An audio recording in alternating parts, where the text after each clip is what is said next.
Question for both. These disagreements are major. What distinctively Anglican document can these two agree upon the interpretation of? What makes them both Anglican? Reverend Ould, would you like to start? Yeah, look, the substance of the question itself, I think, is fundamental, and there is a basic disagreement about what constitutes Anglicanism in one sense. And one of the trouble, I'm trying to think, what can we fundamentally agree upon?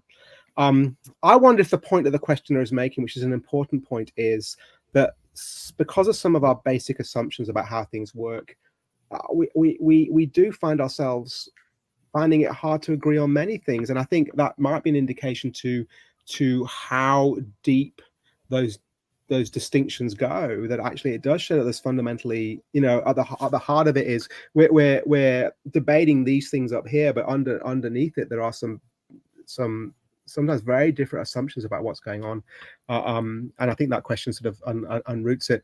I'm trying to think what can we wholeheartedly affirm together, and usually it's kind of, well, no, it's that moment, isn't it? I said earlier on, we can usually agree on the first half of the sentence. It's just how the sentence finishes that we find it hard to agree on, and that might be a good way to express it.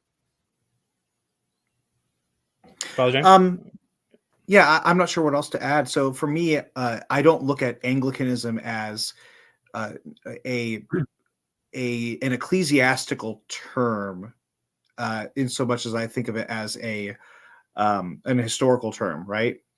And so it's sort of like, and this is not that this is not a problem in the United States. There are problems with this, but like, what makes an American, right? That sort of idea. It seems similar along to that. We're American, or we're Anglican due to our legal status as both being priests within the Anglican tradition, right? When it comes to ideology, well, there's going to be a bit of a big tent within Anglicanism today, and I don't think that's even necessarily good. It's just the reality, right? So I would say that to be a proper Anglican, and no disrespect to the Reverend Ould, but like, he's right on the fringes, I would say, on what's to be understood as a proper Anglican theology. And maybe if you want to say I'm on the fringe on the other side, sure, whatever, right? And that's really, but I'm the supreme center. That's right. Everything orbits around you, and that's really interesting, isn't it? Because I think that is helpful, just to see that, just to step back from our own individual positions, and just to go.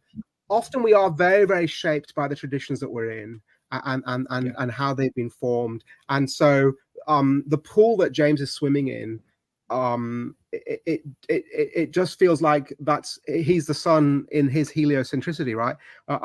That's just what you're used to, and that's how it's always been, and this is the thing that you've received, and this is kind of the tradition that you're in, and everything about it says this is normal Anglicanism, and I'm in a very different puddle, and we understand ourselves to be the normal Anglicans, and perhaps part of what this conversation has been is to try to go back to some form of originist position and go, where do we locate ourselves? What is our shared point of reference? How do we understand those documents? And that's what's probably been so very helpful about this conversation.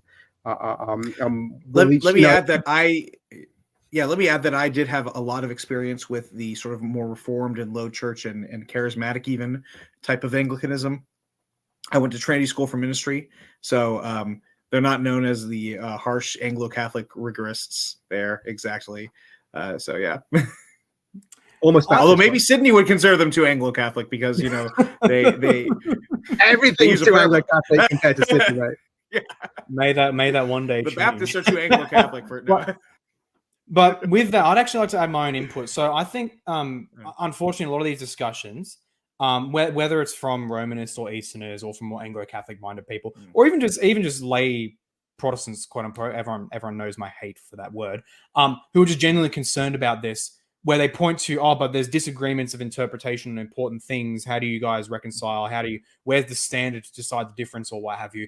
I actually think there's too often, I think basically everybody does this. I don't know if anyone's actually pointed this out, but everyone equivocates everyone thinks like interpretation is just a one-layer thing of texts or of doctrines, what have you. That's just a one-layer thing. Whereas I don't think that is actually the case. So what I mean by that here is, for example, you two here, Father James and Reverend Ould, your disagreements here have not so much been not all of them have been in terms of fundamentally different interpretations of the text of the formularies or of scripture, but of the implications thereof for the most part. So one good example would be that you both actually do not disagree in your interpretation of Article 6. You actually both fundamentally agree with what it says in terms of this is proto-canonical. These other books are not used proto-canonical. They're not meant to be. They're not canonical in the same sense. They are not meant to establish doctrine in themselves, and they are specifically for life and instruction and happiness. And likewise, you both don't agree that the homilies may call a book like Tobit or elsewhere the Book of Wisdom Scripture, that it might use that title. You don't disagree with that interpretation. So you guys are actually in agreement in interpretation on the formularies. It's just the question is, what are the implications of that? Like, how do we fit it with these other questions which the formularies themselves don't answer, if that makes sense? And so I think you guys actually are both, and even likewise in the article on purgatory, for example, you both agree the Roman doctrine of purgatory that's wrong, that's incorrect, and you both, as the article says, you both reject the Roman claim on purgatory.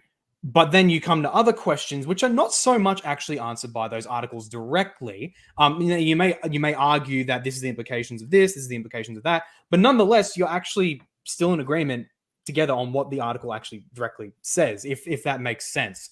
So I think that's an important element for people to actually consider these debates, that when you see two Anglicans or two presbys or two Romanists or whatever, when they disagree on something, it's not actually always because they disagree on the interpretation of their authoritative documents.